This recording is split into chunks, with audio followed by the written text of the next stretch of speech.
Would you say that most people are a yes, or are most people a maybe?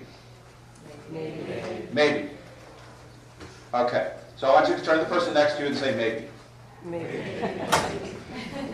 Notice how the energy in the room just went down? And notice how boring that is? Like you really want to talk to them again?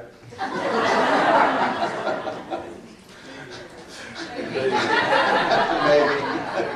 If you're really desperate, right? Okay. Now, how many of you have some friends that no matter how exciting the proposition is, you're going on a trip, you got this great evening, there's great events happening, they're always like, maybe. How many got friends like that? Yeah, it's like, oh yeah. After a while, you don't even bother to pick up the phone to call them, right? Because they're just going to say, maybe. And then later they're going to say, oh, well, I didn't feel like it.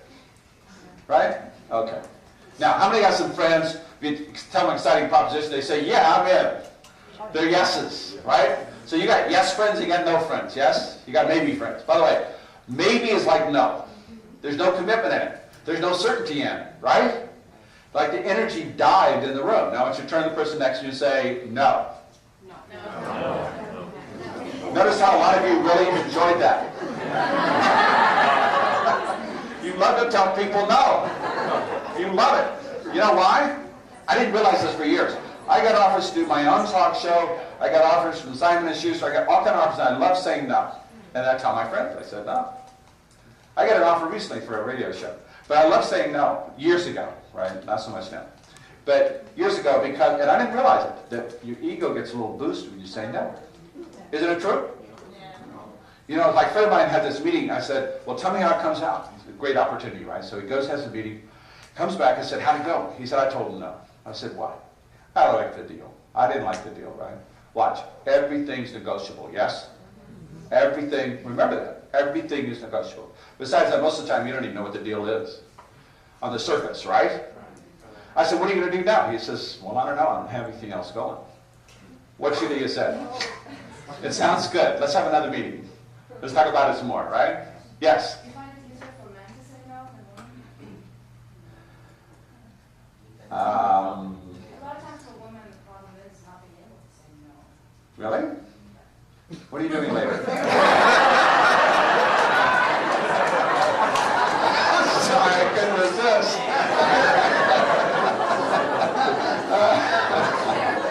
Oh, you're a therapist, okay. Yeah, that's even better. Okay. You'll understand, too. You give me some therapy while we're about. Okay, what? Okay, so say it again.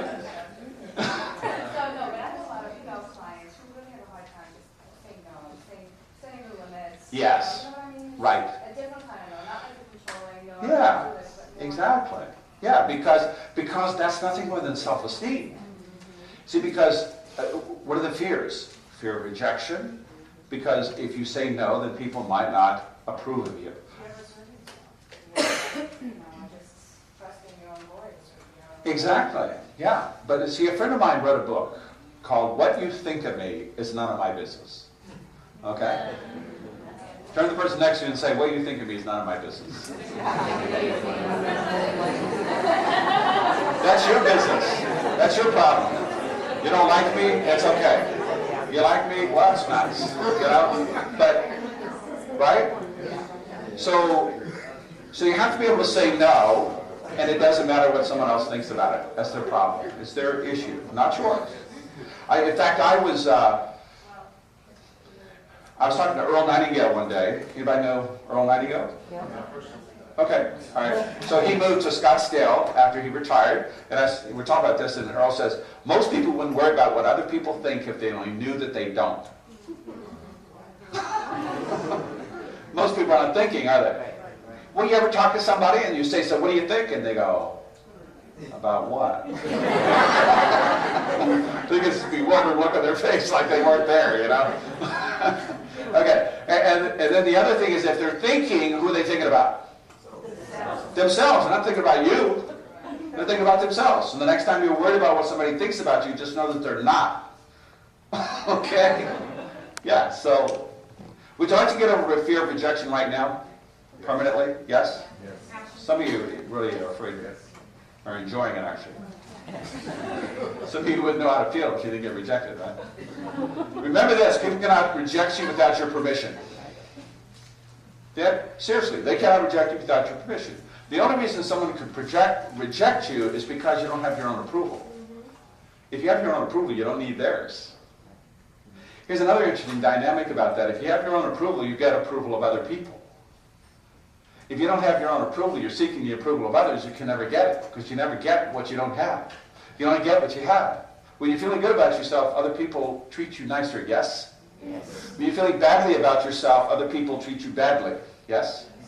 Isn't it interesting that when you're really feeling bad about yourself, and you go out, you have to go somewhere in your car, that people know it, and they cut you off in traffic? Right? Isn't it true? Yeah. The universe responds to you, wherever you happen to be. Okay. Now, so you have to have a break with your, okay, so we're talking about being a yes or a no. So how many like to shift your state, your emotional state, anytime you want to in a matter of seconds? You know that a lot of your thinking, a lot of your feeling, by the way, your emotion is a byproduct of triggers. You have positive anchors in your life. How many have people in your life that are very empowered people, and just hearing their voice, being in their presence empowers you? Some of you are not sure.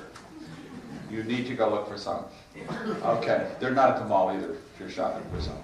Okay, so you need to, in fact, hang out with more empowered people. What does that mean, empowered? It means you're in touch with your power. Everyone in the room, everyone has power. Some people are just not in touch with it. So you need to connect to it, be connected to your power. So when you hear their voice, you're in their presence, you feel your power, meaning you feel more possibility, you see more possibilities for yourself. Yes or yes? Yes. These people are a gift in your life. You want to add value to their life, so they want to be in a relationship with you.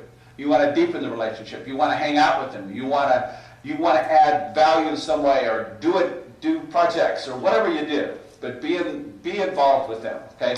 How many have some people who are disempowered people? Like maybe some of your relatives. You love them, God love them, but they're disempowered. You know? Being in their presence is like being in the presence of kryptonite. You think if I could just get to the door, I could get my strength back.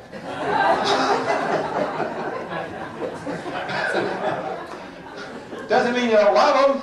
You love them, right? I have relatives like that. I love them. I have some that I call almost every day. And that person's disempowered, but I love them. So people doing the best they can, yes? Yeah. So, but you want to hang out with empowered people, right? Yeah. So what I'm going to do is I'm going to show you that there are certain anchors, like positive people are positive anchors. Certain places certain people are negative anchors, or triggers, same synonymous, anchor, trigger. Certain places you go are positive anchors, yes? Yes. Like Fort Lauderdale, Florida, yes? Yes. Is this a cool place or what? Yeah, I'm on that, whatever it is, I don't know, 50th floor, and I look out there, and oh my God, my yacht's not out there, I don't know where it went. But I forgot my yacht. I need a friend with a yacht. Everybody in favor of that, say aye? Yeah. You don't have to have a yacht, just have a friend with a yacht, that's all you need. Okay, so, right? Yeah. And so the fact is that what we want to do is we want to install our own triggers, okay? Because some of us have some negative anchors from the past, all right? So I'm going to show you how to install a positive trigger so you can empower yourself and you can have 5 times the energy in less than a minute. How's that sound? Yes? Yes. Ready to go to that? Okay, everybody stand up.